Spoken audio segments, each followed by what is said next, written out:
para complementar todos esses fatores clínicos. A ressonância vai ser utilizada para casos selecionados, quando o ultrassom ainda deixar alguma dúvida, mas a gente sabe que o transdutor linear é o que a gente usa, né, o transdutor de alta frequência. Nos casos em que aquela bolsa tiver grande volume, por exemplo, uma grande hidrocele, é interessante lembrar que a gente pode usar o transdutor convexo. O exame é feito em posição supina, mas nos casos de pesquisa de hérnia ou de varicocele por refluxo, é interessante a gente utilizar também a posição ortostática. E o Doppler colorido também é um artifício que a gente usa muito para avaliação da bolsa testicular. Essa questão das camadas da bolsa é bem interessante. Muitas vezes as questões não incluem todas essas camadas, mas é interessante a gente ter uma pequena ideia. Eu ainda não vi nenhuma questão fazendo a correlação da origem de cada camada, mas é interessante a gente saber isso, tá? Então começa pela pele, né? A túnica dartos, que é derivada da face de Scarpa. A face espermática externa, que é derivada do músculo oblíquo externo. O cremaster, o músculo cremaster e a sua fáscia, que é derivada da fáscia do oblíquo interno. A face espermática interna, que é derivada da fáscia transversalis. E aí em seguida a gente vai ter a túnica vaginal, com o seu folheto parietal e o seu folheto visceral, que fica aderido ao testículo. No ultrassom de bolsa, obviamente, a anatomia não é tão rica. A gente tem alguns parâmetros, vê algumas estruturas, mas tudo isso é muito importante. A parede e a pele, que é constituída pela pele e a túnica dartos, né, de músculos, deve medir em cerca de 2 a 7 milímetros numa bolsa normal, né? A RAF mediana vai separar a bolsa em 2 compartimentos que vão conter cada um testículo, um epidídimo, e a porção distal do cordão espermático. Os testículos em si, eles têm esse aspecto ovoide, né, com contornos regulares, com textura bem homogênea do parênquima, bem característico. E a albugínea, a gente geralmente não enxerga. A gente vai enxergar a albugínea, né, a túnica albugínea, quando a gente tiver um pouco de líquido na bolsa, entre os folhetos da túnica vaginalis. E assim a gente consegue enxergar melhor, né, essa transição da albugínea, que envolve o testículo. Já os epidídimos, eles são alongados, né? Eles ficam na face posterolateral, né, do testículo, e são compostos de cabeça, corpo e cauda. Com relação às medidas, bom, as medidas do testículo, elas são padronizadas em tabelas, tá? E tem uma média, a média do longitudinal de 3 a 5 centímetros, do antero posterior do testículo de 1,5 a 2, e o transverso do testículo é de 2 a 3 centímetros. Já o epidídimo, né, a cabeça geralmente mede de 7 a 12 milímetros e o corpo de 2 a 4 milímetros. O volume no adulto gira em torno de 15, mais ou menos 8, né? E assim, a rigor, se a gente fosse fazer uma medida perfeita, né, que foi publicada, sacrificando cachorrinhos para a gente ver o volume verdadeiro do testículo, a melhor seria fazer a multiplicação por 0,71, mas a gente sabe que os aparelhos não usam essa medida, geralmente é 0,52.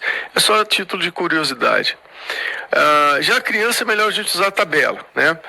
A tabela da criança é por idade, a gente vai ter translong volume e algumas faixas etárias, é o que a gente tem na literatura, mas é o que eu recomendo, né? Crianças a gente olha a tabela, no adulto a gente tem que esperar aí de 15 a 20. Se o testículo tiver abaixo de 10, a gente pensa que aquele testículo de 10 cc, né, é um testículo de um paciente com hipogonadismo. Então esse é o nosso, na média, é o volume testicular no adulto que a gente acha que tem algum problema realmente. A forma que a gente vai medir o epidídimo é assim, tá? Na cabeça a gente faz um triângulo, divide esse triângulo em 3 porções, e na parte mais basal a gente faz uma linha que pode ir até 1,2, e aqui, né, no corpo a gente também tem uma medida, né, mas tudo isso é muito variável. Com relação a gente pode aproveitar aqui para falar de apêndices testiculares e epididimários, né? A gente tem esses 2 tipos de apêndice. O do testículo, né? Ele é derivado do ducto de Miller na embriologia. A gente chama ele de Date de Morgani. né? E a gente pode ter também apêndices testiculares derivados, que são derivados do ducto de Wolff. Você vê que embriologicamente são diferentes, mas quando ele está na cabeça, a gente chama de apêndice epidimal, né? Na cauda a gente pode usar esse epônimo de apêndice de Haller. Mediastino testicular, uma coisa interessante da gente entender, porque tem questões relacionadas ao mediastino, né? Mediastino é por onde entram e saem os vasos do testículo, e também por onde saem os túbulos seminíferos, através desses ductos eferentes, tá? Então a gente tem vários, milhões, né, milhares de ductos, túbulos seminíferos que convergem aí pro mediastino, migram pro epidídimo através dos ductos eferentes, e é interessante que depois disso tudo, eles convergem para apenas um ducto epididimário. Vejam só, se houver uma lesão do ducto epididimário, você interrompe completamente a passagem do espermatozoide através do epidídimo, tá? Isso aí vai crescendo, né, e vai para o deferente, formando o ducto deferente, tá? A parte interna do ducto deferente. No ultrassom a gente pode fazer essas brincadeiras. Olha, no eixo transverso a gente consegue fazer uma imagem do mediastino que acaba tendo esse aspecto triangular e hiperecogênico no trânsito. Você pode também, se você conseguir alongar, você vai ver o mediastino testicular com esse aspecto mais hiperecogênico e alongado, né? São as duas formas que a gente pode ver o mediastino. E aqui a gente já aproveita para falar da ectasia tubular da retitesses. Essa alteração do mediastino testicular, uma ectasia, né, que antigamente a gente pensava num fator obstrutivo, mas hoje em dia a gente sabe que não é tão correlacionado assim. Essa ectasia é uma questão de prova, ela tem esse aspecto bem retirado tubuliforme aqui, né, a topografia do mediastino, mas caracteristicamente ela não tem nenhum fluxo ao Doppler colorido. É assim que a gente diferencia ela de outras afecções. Na cabeça, junto a uma ectasia de tubular da retitesses, a gente pode ter também volumosos cistos de epidídimo, tá? Isso não tem nenhuma relação com neoplasia, mas é comum a gente encontrar isso. Então olha que interessante, né? Corroborando a possibilidade dessa ectasia estar relacionada ao fator obstrutivo. Isso aqui é um ducto deferente, olha que aspecto interessante. Paciente submetido a vasectomia e tem todo esse rendilhado, né, do corpo do epidídimo, né, do deferente até o epidídimo, até a sua cabeça, e se comunicando com a retitesses. Então, ou seja, provavelmente está relacionado a um fator obstrutivo. É importante a gente ter também noção do suprimento arterial do testículo e da drenagem, tá? A drenagem é feita pelo plexo pampiniforme, como vocês sabem, tá? Mas o suprimento arterial, ele pode ser dado através de uma artéria, normalmente é dado através de uma artéria testicular, que pode ser única ou até mais de uma, tá? Mas também por outros ramos, né, que são diferentes e fazem colaterais amplas aí com essa estrutura. Ela pode vir através da artéria do ducto deferente, ou artéria deferencial, e também pelas artérias que nutrem o cremaster. É por isso que existe uma técnica cirúrgica na infância de ligadura do cordão, que não preserva num paciente que tem criptorquidia, né, para correção de criptorquidia, que não preserva a artéria testicular, preservando as outras artérias, porque a gente sabe que vai haver suprimento do testículo por elas, tá? Então tá aqui, olha, a artéria testicular, e os seus ramos, olha que importante. A gente tem sempre uma artéria capsular que fica por baixo da túnica alvudínea, tá? Essa artéria capsular, ela emite ramos centrípetos e ramos recorrentes dentro do parênquima, tá? Mas vejam que existem todas essas anastomoses entre a artéria cremastérica deferencial, né?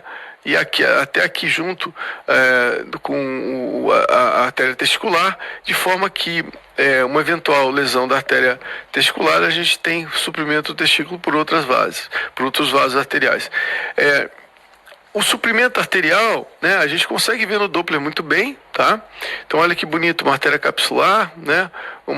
As artérias centrípetas com ramo recorrente, e a gente tem aqui uma artéria transtesticular que vai até o mediastino. Essa artéria, né, transtesticular, ocorre em 50% dos pacientes. É bem interessante esse achado. O transoblíquo é uma imagem que eu gosto de utilizar para a gente ver a vascularização testicular. É muito comum. Existe também um padrão sonográfico, né, Doppler velocimétrico e espectral para a gente avaliar os vasos que nutrem o testículo. Então, olha que interessante. Tudo que está relacionado à artéria testicular tem baixa resistividade. Tá? São fluxos de baixa resistividade. Então, a artéria testicular de todos os seus ramos que eu te mostrei, que a gente falou aqui, né, vão ter baixa resistividade. Já no caso da deferencial e da cremastérica, veja que o fluxo é de alta resistividade.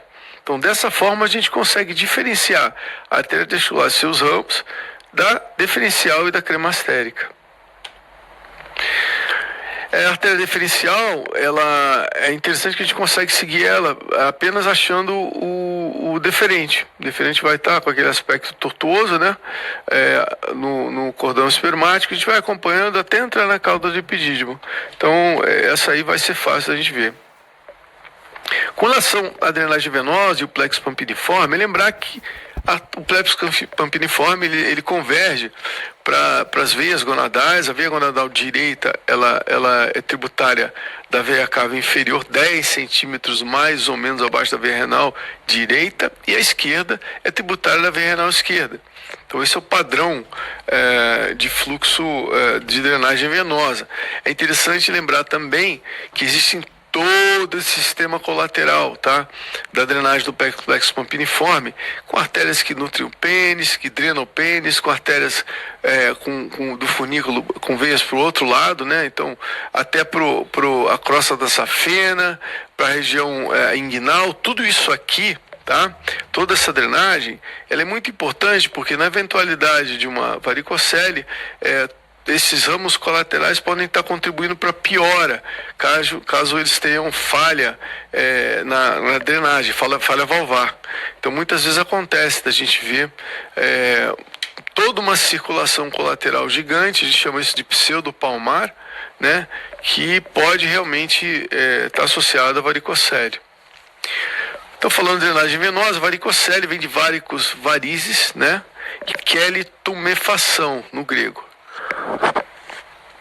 8 a 20% da população tem varicocele. Ela pode cursar com infertilidade ou não.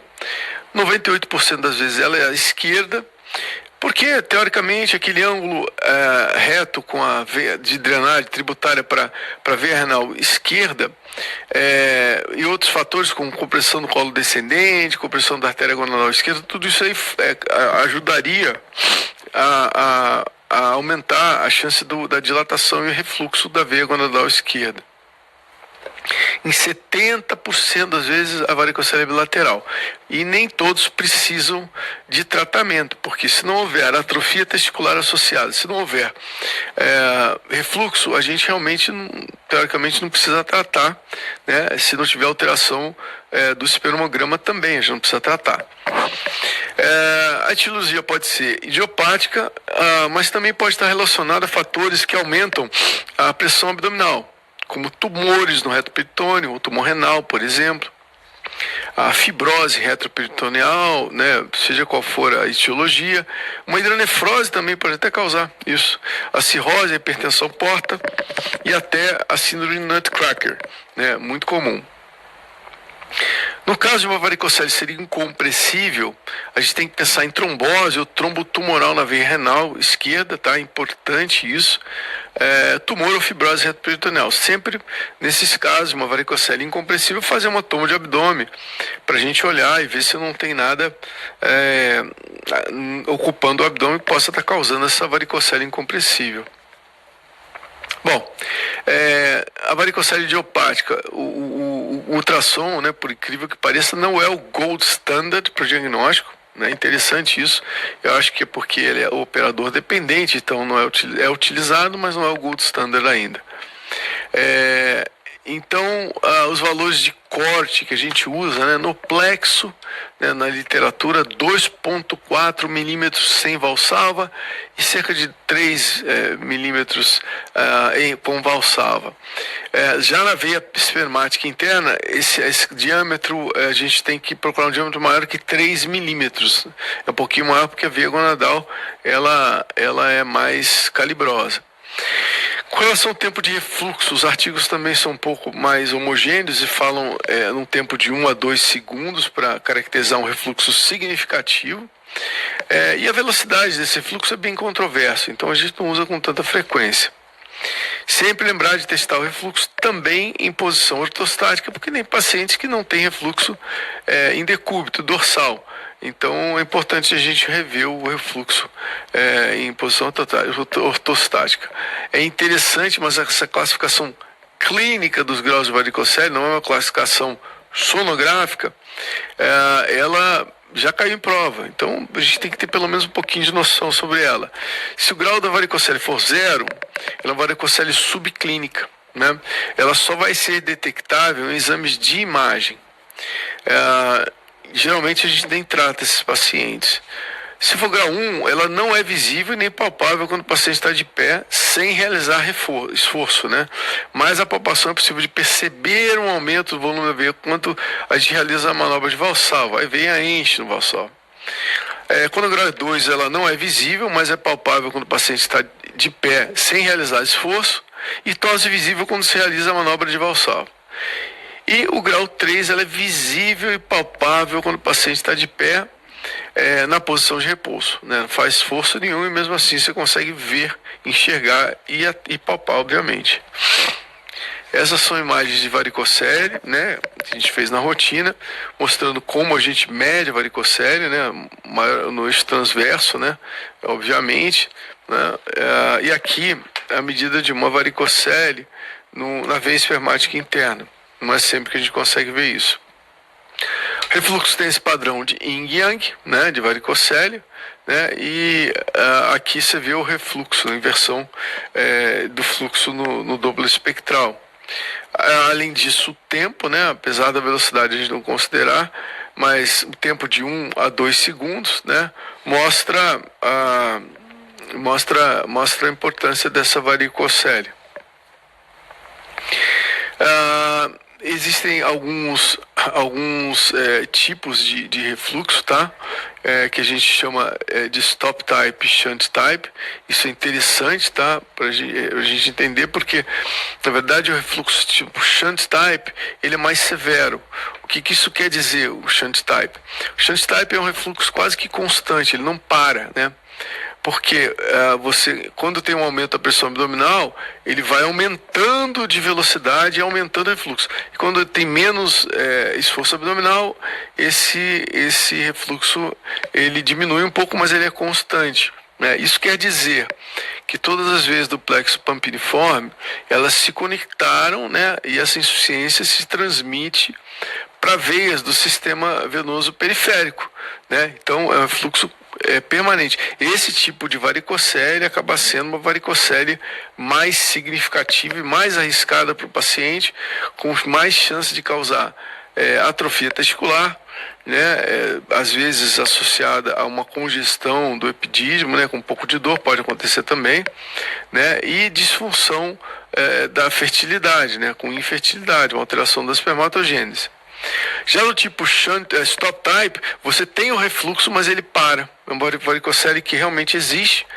Ela tem o tempo, né, do refluxo, mas ele simplesmente para. Você consegue saturar às vezes, encher às vezes e para de ter o refluxo.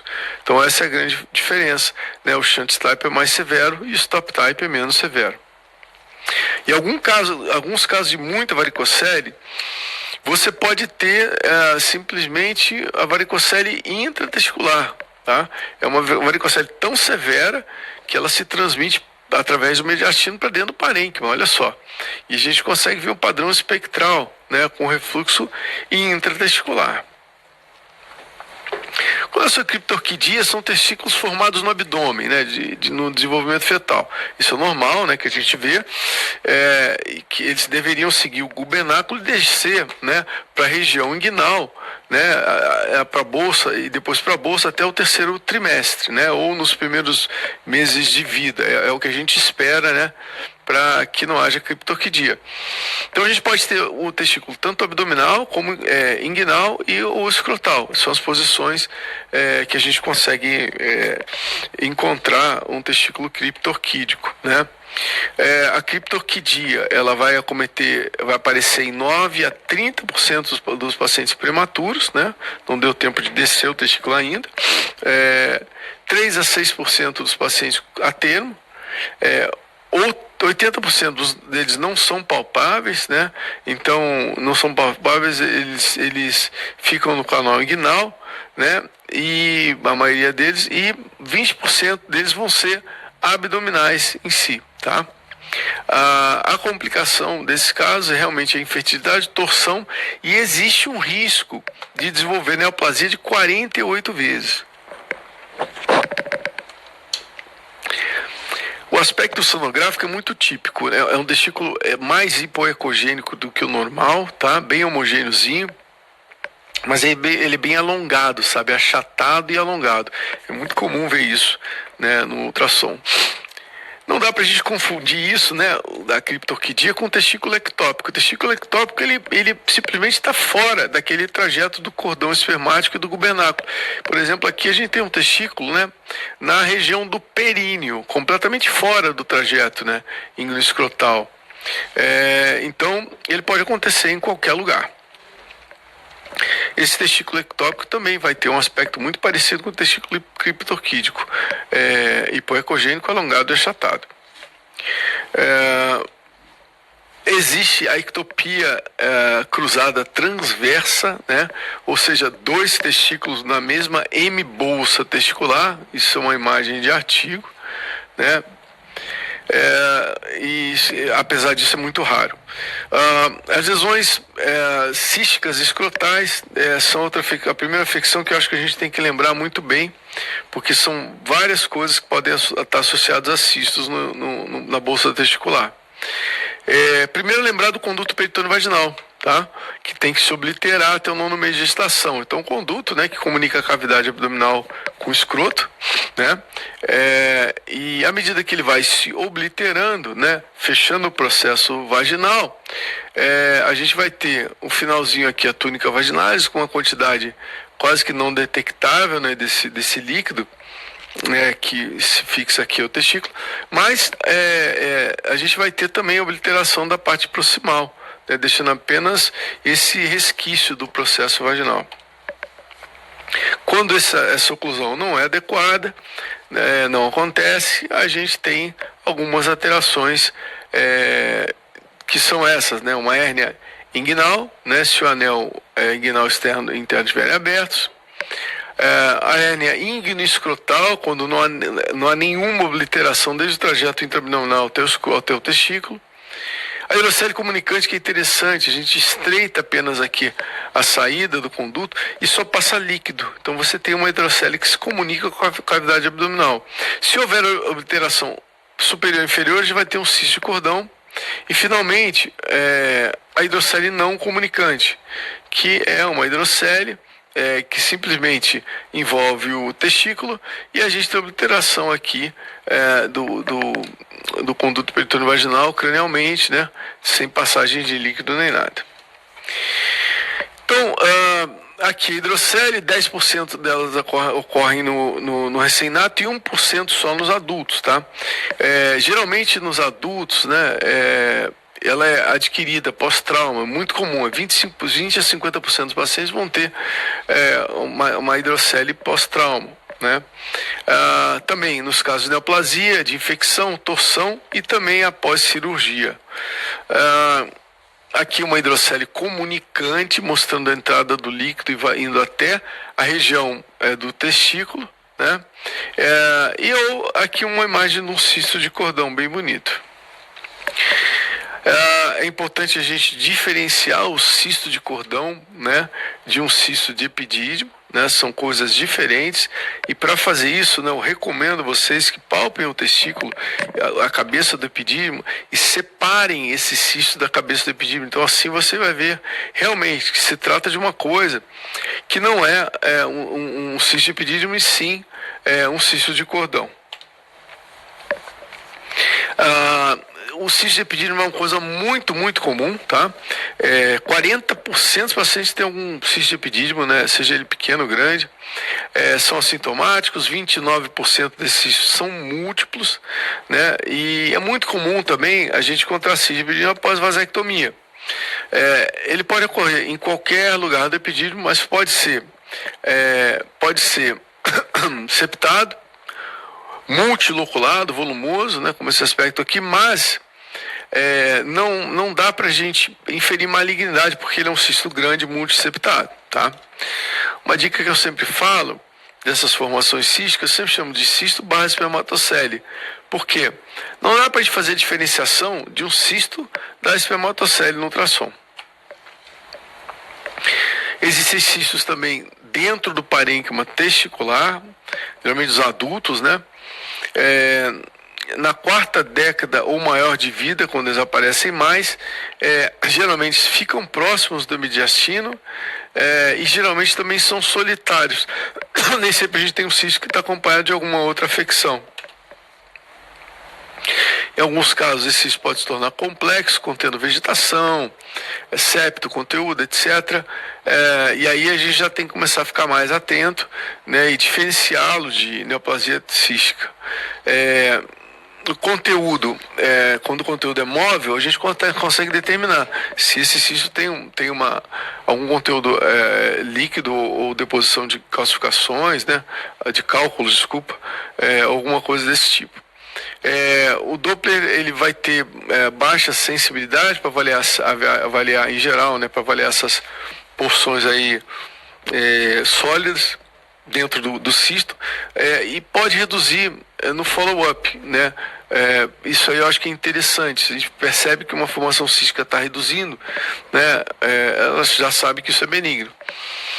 Nesse caso, por exemplo, a utilização de microbolhas pode até ser útil, mostrando se existe vascularização nessa porção intracística ou se não há vascularização, apenas alguma coisa que não tem tanta importância, ou seja, não existe grau de malignidade.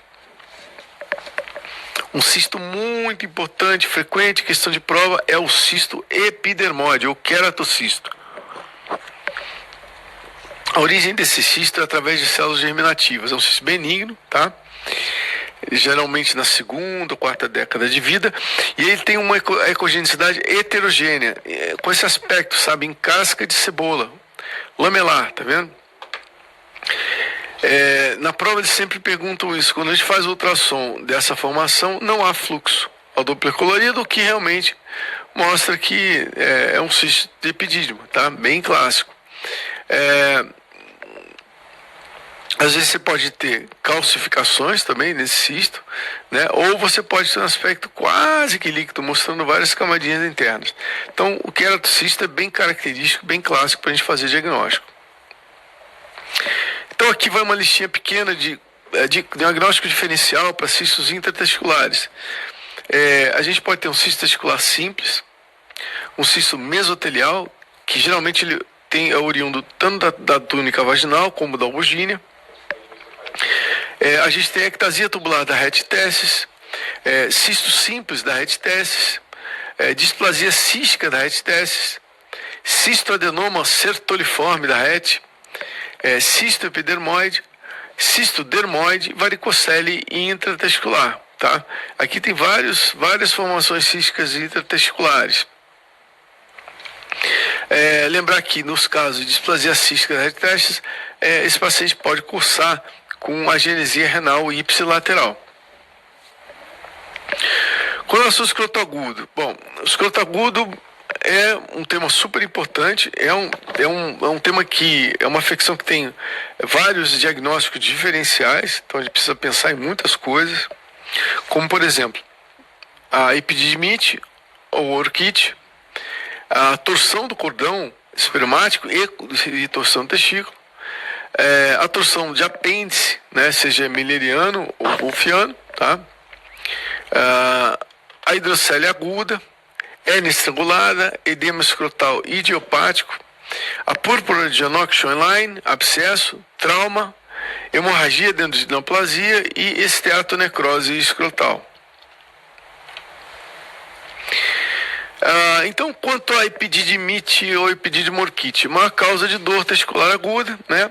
Esse início agudo, né, é diferente, né? Não é que nem uma torção, é uma dor aguda que se inicia progressivamente, né? E vai piorando, tá? Então esse é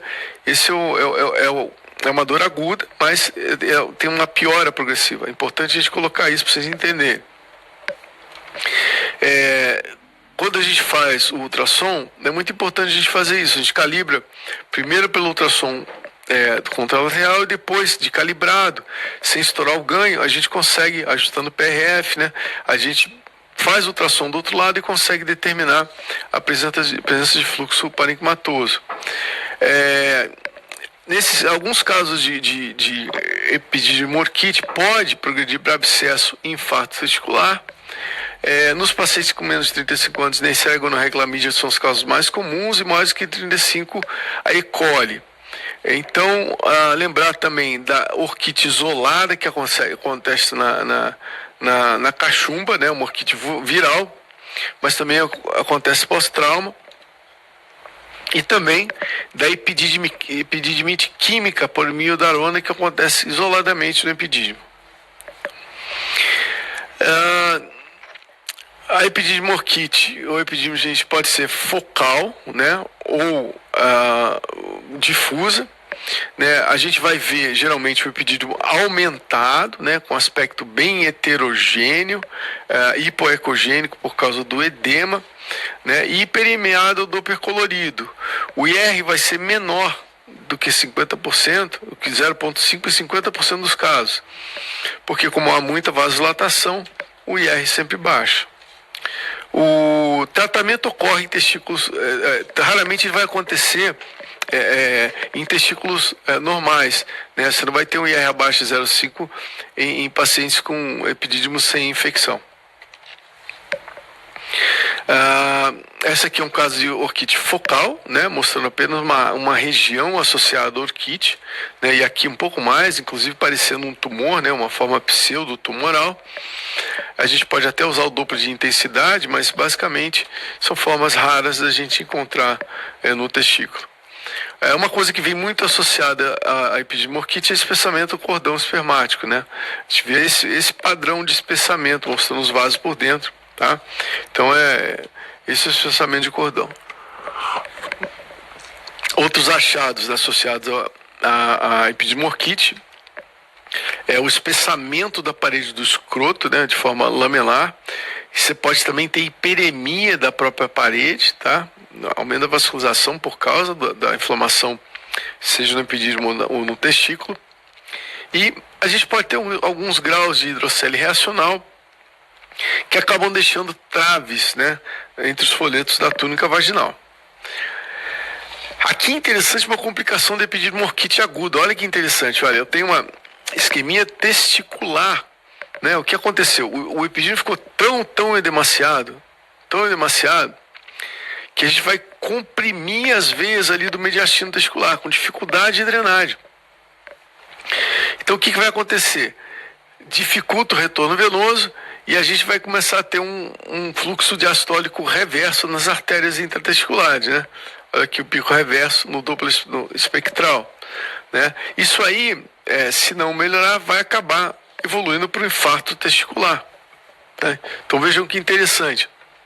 Uma epididimorquite tão volumosa, tão importante, que não há fluxo no parênquima testicular adjacente ao epidídimo.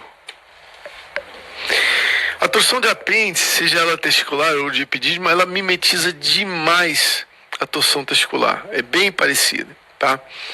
É muito comum nos pré-púberes, de 7 a 14 anos, mais à esquerda, né? E para a gente reconhecer, por isso eu falo do exame físico, a gente pode ver o Blue Dot Sign. O que é isso? Bem na pele do escroto, acima da torção do apêndice, você vai ter uma mancha azul, como se fosse um pequeno hematominha. E se você colocar o dedo, você vai ver que ali é onde dói mais o paciente. Então, isso aqui é um achado relacionado à torção de apêndice, né? Bem claro. No ultrassom, o apêndice vai ter um aspecto heterogêneo, com halo hiperecogênico. No interior a gente não vai ter fluxo, né? Obviamente, sem fluxo. A hidrocele reacional pode estar associada. Você tem aumento da cabeça do epidídimo, espessamento e hiperemia também é obviamente muito comum.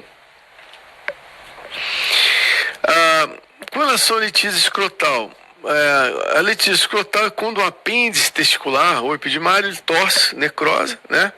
E acaba caindo entre os folhetos da túnica vaginal, formando os cálculos testiculares. Não são calcificações, são cálculos livres que se movem entre os folhetos da túnica.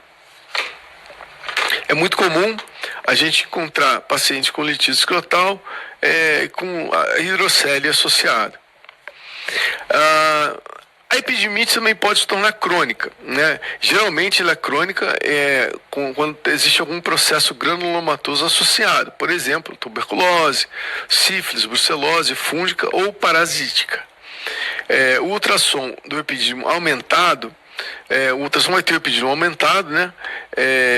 Bem aumentado, hiperecogênico, frequentemente heterogêneo por causa nas formas granulomatosas, formando massas firmes, com calcificações grosseiras e multinodular, um aspecto bem heterogêneo, bem estranho. Então aqui uma epididimite crônica de cauda, mostrando uma área bem nodular, estranha, né? Com a vascularização periférica, né? Mostrando aqui a mesma coisa, aqui já com calcificação, com áreas importantes de heterogeneidade no Doppler pseudonodular do Doppler colorido, e no modo B, né? Existe uma afecção também que é bem rara, chamada epididimorquite granulomatosa, e a gente menciona porque já foi questão de prova. Geralmente ela pode ser ou idiopática ou com uma etiologia específica, tá? Mas ela tem origem no interstício do parênquima testicular, né? Podendo acometer até só o testículo. E ela pode ter etiologia específica, né, como na orquite por extensão direta, através do epidídimo, né? Nesses casos a tuberculose é o mais comum. É simplesmente uma forma granulomatosa que vem, né, por extensão direta através do epidídimo para dentro do parênquima testicular. Pode acontecer em qualquer idade, tá? Com várias causas, tá? Brucelose, Mycobacterium avium, Ficomycetes actinomicose, sarcoidose. O início pode ser em qualquer idade após a puberdade. E para esse paciente vai ter uma massa testicular, ele vai notar um aumento com massa. Às vezes você pode ter dor, né, ou alteração cutânea, às vezes pode ter fístulas, e o paciente pode ter sintomas urinários, com desúria nocturna e frequência. A sintomatologia sistêmica, ela também pode ajudar a corroborar esse achado. Então, esse é o aspecto sonográfico, olha que interessante. Você pode ter testículo difusamente heterogêneo, né, com volume aumentado, mas você pode também ter uma área assim, né? Você vê que é geográfica, irregular, né? Com aumento heterogêneo do epidídimo. Então isso aqui vem desde o parênquima através do mediastino e sobe para o epidídimo. A gente pode ter também focos hiperecogênicos associados, aumento heterogêneo do epidídimo, espessamento da parede testicular bugínea, hiperemia e vascularização normal. Realmente, né? É um padrão, é uma afecção difícil da gente fazer o diagnóstico, né? Mas estejam atentos que pode estar associado na prova.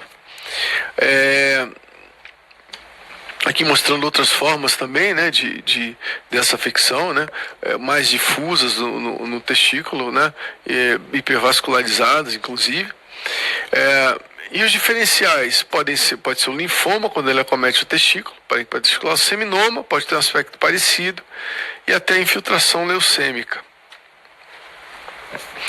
A sarcoidose, né? A gente pode pensar que é um pouco parecido realmente, mas não tanto, tá? É uma doença granulomatosa também, que não é caseosa, né? Mas é multissistêmica, né? É muito comum em afrodescendentes, né? Geralmente mulher jovem de 35 anos. 75% dos pacientes vão ter aí manifestação pulmonar, aqueles linfonodos hilares que vocês sabem. 5% dos pacientes só com sarcoidose vão ter acometimento urinário. E a forma testicular geralmente é assintomática, né? Podendo até apresentar-se com massa palpável. Mas geralmente são nódulos hipoecogênicos, tá? Únicos ou múltiplos que acometem os testículos e epidídimos. Já foi descrita sarcoidose no apêndice testicular, mas também é outra coisa rara. Outro tema que é chave é a torção testicular. A torção testicular é chave por conta da questão diagnóstica e também para a prova, né? Ela é uma emergência cirúrgica, né? Você tem que tratar esse paciente 6 horas, com 6 horas, porque depois de 6 horas a gente já tem alteração não só de necrose, mas também até alterações imunológicas associadas. A isquemia, ela é vascular, né? Com dor aguda de origem repentina, diferente da epididimorquite. Então, ela tem a torção, ela tem esse evento de início repentino da dor, uma dor intensa, tá? Ela pode ser espontânea pós-trauma, então às vezes o paciente estava jogando bola e aí tem um trauma e aí caracteriza aquele início bem agudo. Tem 2 picos, o primeiro ano de vida e puberdade, são 2 picos da torção testicular. Ela pode ser intravaginal, né, que é a mais frequente, né, no pré-púbere, tá? Essa torção aqui intravaginal, ou seja, a gente tem uma inserção alta da túnica vaginal, do folheto parietal. Então o que vai acontecer? Não há uma fixação do cordão à parede testicular. Ela pode ser extravaginal, 1 ano, né, até 1 ano de idade, é quando ela acontece, podendo até ser assintomática, mas nesse caso não tem aquela inserção alta. Existe uma falha de fixação, né, mas o testículo se torce por sobre ele mesmo, tá? Então a diferença entre a intravaginal e a extravaginal. E a gente tem um tipo de torção intravaginal, talvez seja um subtipo, que é a torção mesorquial. A torção mesorquial é quando a gente tem um mesórquio longo. O meso aqui do mediastino testicular é alongado, né, em relação ao epidídimo, e o testículo pode torcer por sobre ele mesmo. Tem também esse dado, para vocês lembrarem, que na torção intravaginal, né? Então aqui a torção com inserção alta dos folhetos da túnica vaginal. A gente, quando tem a torção, a gente tem essa deformidade que a gente chama de badalo de sino, ou seja, o testículo está deitado e horizontalizado com a torção. Então isso é uma coisa muito importante para a gente saber diferenciar essas 3 afecções. No ultrassom, a torção, é claro, a gente calibra para o testículo normal, Doppler colorido, né? E vê se existe fluxo contralateral. Se não há, a gente tem que pensar em torção, tá? Você pode olhar também nas outras coisas associadas a essa torção, como o cordão torcido, né? Uma massa paratesticular e líquido em volta do testículo. A torção testicular, ela pode ser incompleta, tá? Então, quando ela é incompleta, a gente tem um fluxo testicular presente, né? Ainda está entrando fluxo através das artérias para o parênquima testicular. Mas o que acontece quando a gente tem uma torção? Comparando os 2 lados, aí testículo esquerdo e testículo direito, você vê que padrão parênquimatoso do fluxo do espectral, né? É o fluxo espectral de baixa estividade. Se você encontrar aí uma torção e o padrão tem esse padrão espectral, quer dizer, né, que o fluxo está encontrando aí uma resistência, né? Então a resistividade aumentada que mostra que existe um problema aqui de torção, não uma torção completa, porque tem fluxo intraparenquimatoso, mas uma torção efetiva em andamento que pode evoluir aí com o tempo até uma necrose testicular, tá? A necrose vai sempre ocorrer quando o paciente tem uma torção de abordagem tardia, né? O testículo fica com aspecto heterogêneo, sem fluxo parenquimatoso e o fluxo extratesticular ele também pode estar presente por conta da hiperemia, né? Que pode acontecer tardiamente, né? Nos casos de inflamação. Aqui o testículo torcido, né? Fora da bolsa, mostrando o aspecto dele sendo investigado para saber se vai dar para recuperar ou não. Já a torção mesorquial é difícil da gente fazer o diagnóstico, é muito raro. É uma torção que é intermitente, tá? Geralmente por aquela anomalia de fusão, o mesórquio longo, né, entre o epidídimo e o testículo.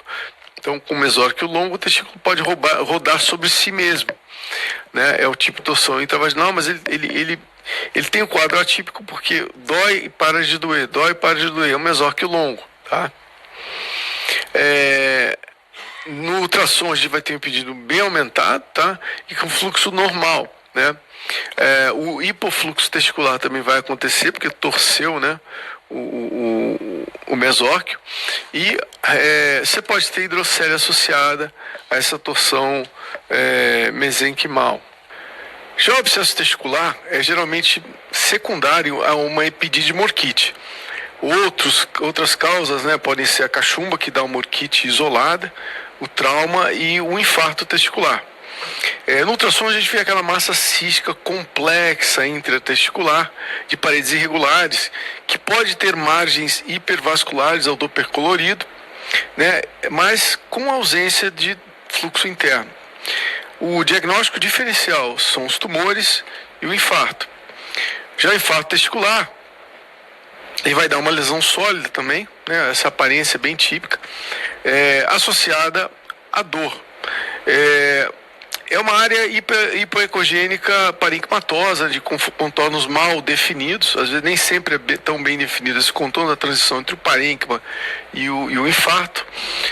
Pode ter áreas de hemorragia interna, com ecogenicidade variável, fluxo ausente do interior, bem como o abscesso, né? E pode recanalizar tardiamente, ele acaba reduzindo e recanalizando ao longo do tempo, né? O diagnóstico diferencial vai ser o tumor e o abscesso. O abscesso ele também pode ocorrer numa posição paratesticular, um abscesso escrotal, né? Com essas áreas mais loculadas, às vezes até com áreas de calcificação, se ele for mais crônico, né? Mas esse típico aspecto, né, de uma coleção paratesticular que comprime o parênquima testicular nas suas margens. A gangrena de Fournier é uma coisa triste, né? É uma fascite necrotizante, né? Polimicrobiana do escroto, que precisa de debridamento para o tratamento, é terrível. Ela tem uma extensão para a parede abdominal frequente, inclusive pode causar a morte do paciente, se não for tratada adequadamente. Ela tem um aspecto de espessamento lamelar da parede do escroto com hiperemia ao Doppler colorido. Você vê que o testículo fica aqui, olha, a margem de toda esse espessamento da parede do escroto. Você pode encontrar gás com frequência, com focos hiperecogênicos, com aquela sombra suja, né, que é o padrão comum, né, desses focos de gás, pode acometer a parede, a bolsa testicular, mas o testículo e o escroto geralmente e o epidídimo estão preservados, né? Isso aí não acomete, é uma coisa de parede mesmo da bolsa, né, testicular que se estende à parede, né? Então não é uma coisa que acomete testículo e epidídimo. Existe também o edema simplesmente da parede escrotal. Essa pode ter causa inflamatória e causa idiopática, né? As causas não inflamatórias são insuficiência cardíaca, congestiva, o linfedema idiopático, insuficiência hepática, obstrução venosa, linfática e até o Paget escrotal. Já a causa idiopática é rara, né? Geralmente acontece em crianças menores de 10 anos de idade, é interessante, e vai desaparecer em alguns dias, então é importante ter calma, porque esse aspecto de edema lamelar da parede do escroto acaba desaparecendo. No ultrassom é típico, né, um espessamento da parede do escroto em camadas, né, intercalando-se áreas hipoecogênicas e hiperecogênicas, denotando um edema da parede do escroto. Tem uma neoplasias escrotais, é um pouquinho mais complexo, mas dá para a gente resumir isso de uma forma um pouco prática, tá? Primeiro, a gente tem neoplasias benignas, nódulos benignos como lipoma, que pode ser uma neoplasia, geralmente, né, a neoplasia extratescular mais comum, tá? Mais comum, 50% desses lipomas são no cordão espermático, né, com esse aspecto bem clássico de um nódulo hiperecogênico geral, né? E aqui a gente vê um lipoma atípico, né? Com margens bem lisas, mas mais hipoecogênico. Não é tão hiperecogênico como você esperaria de um lipoma hiperecogênico, né? De uma formação gordurosa. Ele também pode acontecer dentro do testículo, pequenos lipomas, tá? Que é um pouco mais raro. Já as neoplasias, né, elas podem ser benignas ou malignas. Então, você tem um tumor adenomatoide do epidídimo, tá? Que é uma neoplasia, é a neoplasia mais comum, né, do epidídimo, né, de origem mesotelial, né? Quer dizer, de folha da túnica vaginal ou da albuginea. 30% é benigna e 30% corresponde a 30% das massas paratesticulares, né? Em geral, ela é mais comum na cauda do epidídimo, tá? Acomete pacientes entre 20 e 50 anos de idade, mas tem esse aspecto arredondado, homogêneo e bem circunscrito. Ele pode ser iso ou hiperecóico. É uma coisa que a ecogenicidade realmente não ajuda muito, mas é muito comum, né, esses nódulos ecogênicos serem relacionados, quando eles são bem homogêneos, né, a um tumor adenomatoide. Eles variam de milímetros até 5 centímetros, né? Foi um achado de imagem, né, publicado. Agora, quanto às neoplasias malignas? Bom, as neoplasias malignas, elas são diferenciadas aí de uma forma um pouco mais complexa, tá? Então, o tumor de testículo, ele é a neoplasia mais comum entre 15 e 34 anos de idade. É a quinta causa mais comum de morte nessa faixa etária, né? Geralmente é um nódulo indolor, ou pode causar uma dor leve, né, em peso, em 25% dos pacientes, porque aumenta o peso do testículo mesmo, uma dorzinha meio desconfortável. Considerando o que a gente falou antes, né, o nódulo extratesticular raramente vai ser maligno. A grande maioria dos nódulos paratesticulares e testiculares são nódulos benignos. O ultrassom é muito importante para o rastreamento, né, e a identificação e diagnóstico desses pacientes. Tem uma sensibilidade de 87,5% a 100%. Então, uma sensibilidade altíssima e uma especificidade de 55% a 66%. A classificação, ela geralmente é assim, é de um tumor primário, secundário ou uma neoplasia paratesticular. Focando aqui no tumor primário e no secundário, os primários podem ser de células germinativas e células não germinativas. Os de células não germinativas são os tumores de células de Leydig, de Sertoli, né, que compõem ali o testículo, o gonadoblastoma e o adenocarcinoma da rete-testis. Então, dá para correlacionar com as estruturas, né, do testículo. Já os tumores de células germinativas, o disparadamente mais comum é o seminoma, tá?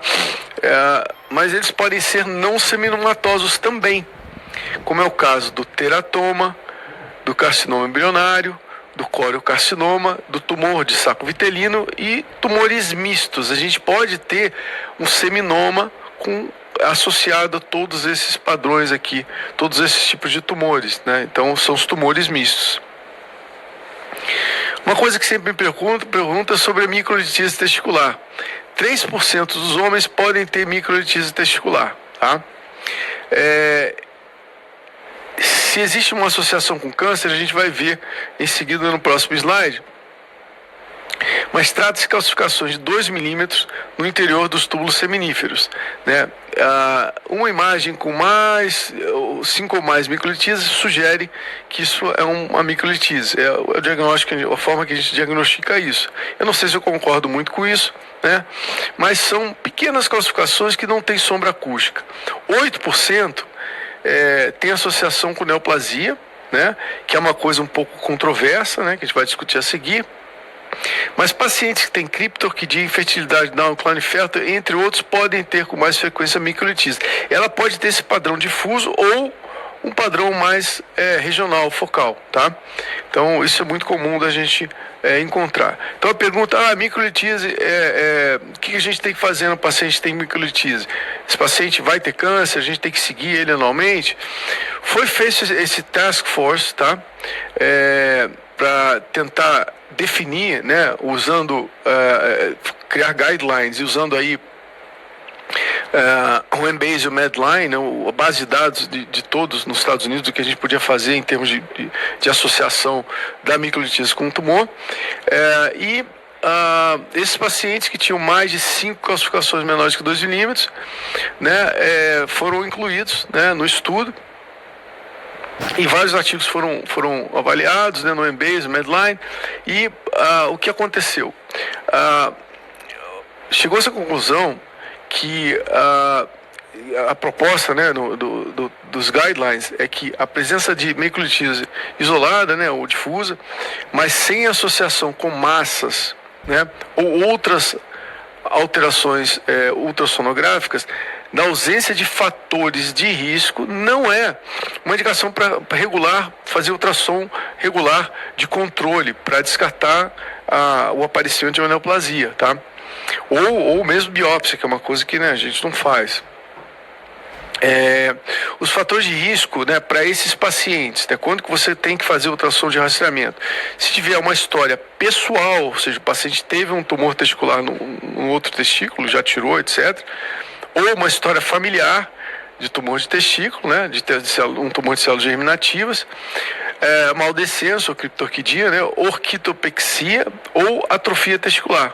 Então, na associação desses outros fatores, aí sim vale a pena fazer o rastreamento. Isso foi feito em 2016, né, e essa é a recomendação hoje da Associação Americana de Urologia. Então, voltando aos tumores de testículo, né, a gente tem o seminoma, que é o mais comum, tá? Esses tumores, o seminoma, ele gira em torno de 40% a 50% de todas as neoplasias malignas do testículo.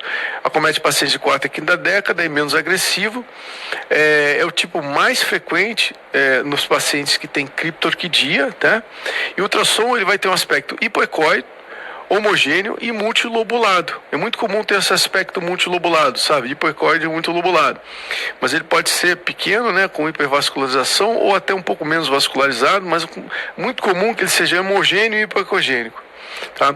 Sendo focal, associado a microlitise, ou multifocal, tá? Esses são os aspectos comuns do seminoma. Já os tumores de células germinativas não seminomatosos, eles geralmente têm um aspecto mais heterogêneo. É isso aí que caracteriza os tumores não seminomatosos. Eles geralmente podem ter focos hiperecogênicos densos no seu interior, né? Podem ter calcificações, cicatriz, cartilagem até 35%. E vocês veem que tem uma vascularização geralmente exuberante. Além desse aspecto bem heterogêneo, uma vascularização bem exuberante. Tem que tomar cuidado, né, com as neoplasias de aspecto cístico, né? Não confundir isso com ectasia da reticésis, né?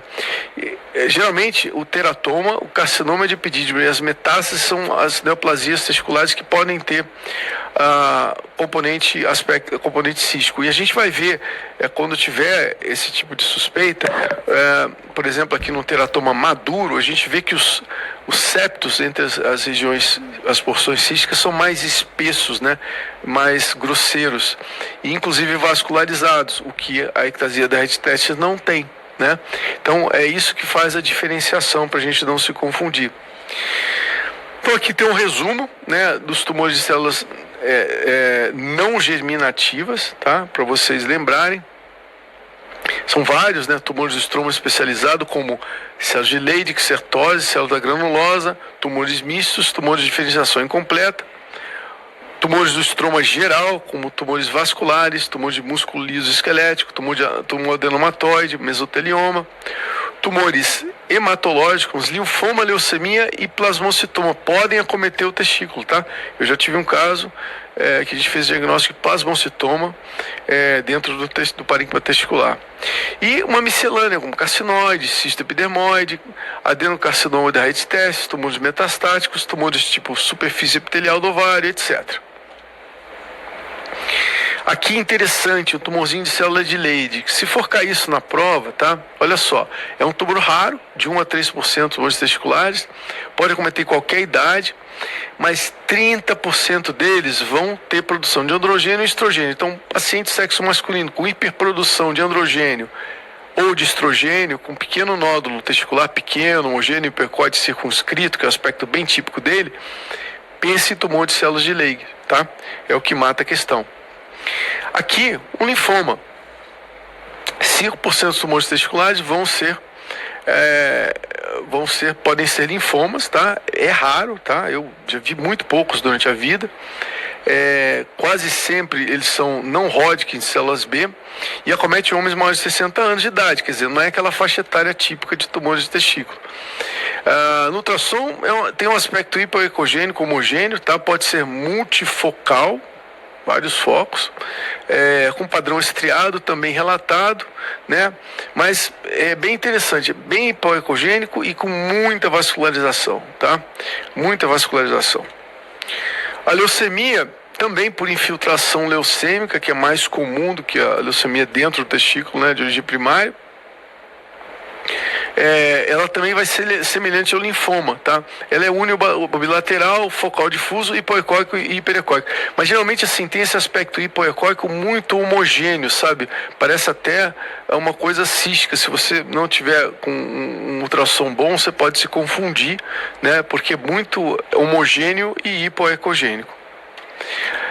E aqui aquele caso da pili que eu falei, mencionei anteriormente, o mieloma intratesticular. Olha que interessante. Tem um padrão infiltrativo nodular, né? Hipoecogênico, mas bem hipervascular, bem hipervascular. Inclusive, ele faz, além da hipervascularidade, ele migra para o cordão espermático, né? E esse cordão também fica hipervascularizado, né? Como a gente vê nesses dois slides aqui. Então, um caso bem interessante que a gente pegou na prática clínica. Existe o burnout tumor. O que é isso, né? Burnout tumor. Burnout tumor é a regressão espontânea de um nódulo testicular primário devido ao crescimento acelerado. Ou seja, cresce tão rápido aquele tumor dentro do testículo que ele ultrapassa a capacidade do suprimento vascular. E simplesmente o tumor desaparece, o nódulo desaparece. O que fica, né, é uma cicatriz, né? Então, geralmente acontece com tumores de células germinativas, né? Teratocarcinoma ou coriocarcinoma. Geralmente, né, não seminalmatose, e se a gente tirar esse testículo, acaba não encontrando nenhuma neoplasia ou pouca neoplasia no histopatológico. Geralmente a gente vê necrose e uma fibrose do parênquima testicular, tá? Então é uma área hipoecóide mal definida com calcificações de permeio. Então aqui, um caso também da pili no burnout tumor, tá vendo? Que veio com achado de ressonância, com um aspecto bem nodular, mas na verdade isso era apenas uma cicatriz. No ultrassom a gente tinha aquele aspecto aqui, tá vendo? Bem difuso, e vocês veem que existe uma associação desse caso com microlitise, mas a área realmente do nódulo era apenas uma cicatriz. O paciente foi para a cirurgia, eu acompanhei esse caso, e ele realmente não tinha mais tumor no testículo, ele tinha apenas metástase. Restos adrenais é uma coisa rara e bem difícil da gente fazer o diagnóstico. São restos embrionários da adrenal intratesticular, é uma afecção benigna. Pode estar associado com hiperplasia adrenal congênita e alterações hormonais, ou seja, deficiência de cortisol e aldosterona. talvez, né, você associando com a hiperplasia adrenal congênita, você possa pensar no diagnóstico, mas é bem difícil, né? O aspecto é variável, desde hipoecogênico até heterogêneo, e pode até ser hiperecogênico. Então, assim, difícil fazer esse diagnóstico, mas existe isso, tá? Restos adrenais. E também outro diagnóstico bem difícil, a fusão esplenogonadal, a presença de tecido esplênico dentro do parênquima testicular, né? É uma anomalia congênita, né, que pode interferir com o descenso testicular, pode estar associado então a criptorquidismo inguinal e aumenta a incidência de câncer no testículo. Então, assim, é um nódulo bem homogêneo, né, bem diferenciado dentro do parênquima testicular, mas para você fazer esse diagnóstico diferencial realmente é bem difícil. Com relação ao trauma escrotal, o pico dele é entre 10 e 30 anos de idade. Geralmente é trauma fechado mais comum, penetrante, né, térmico por desenvolvimento. É muito comum, né, paciente ter um trauma escrotal no motociclista, né? Ele tem um acidente, na hora que ele escorrega para frente, né, no impacto, ele bate com a bolsa no tanque da motocicleta e pode fazer um trauma, tá? Então é muito relacionado à atividade física, acidente automobilístico e agressão. O ultrassom é o exame de primeira escolha. Você vai ver um hematoma que pode estar, né, na bolsa, né, que sangue geralmente uma hematocele, né? Mas no ultrassom a gente vai ter uma área vascular, né, de limites bem irregulares, que é um hematoma intratesticular, tá? Pode ser hiperagudo ou agudo, né, que é iso ou hiperecogênico, e aí você vai repetir o ultrassom em 12 a 24 horas para ver se ele está melhorando, ou crônico, né, que fica mais hipo, ou até anecoide, quando ele fica liquefeito, e vai reduzindo com o tempo, né? Então, geralmente é uma coisa associada, né? A presença do hematoma, né, intratesticular, e o sangue na bolsa testicular, né, entre as folhas da túnica vaginal. É interessante que nos casos de fratura, você tem uma área linear, né, que delimita a área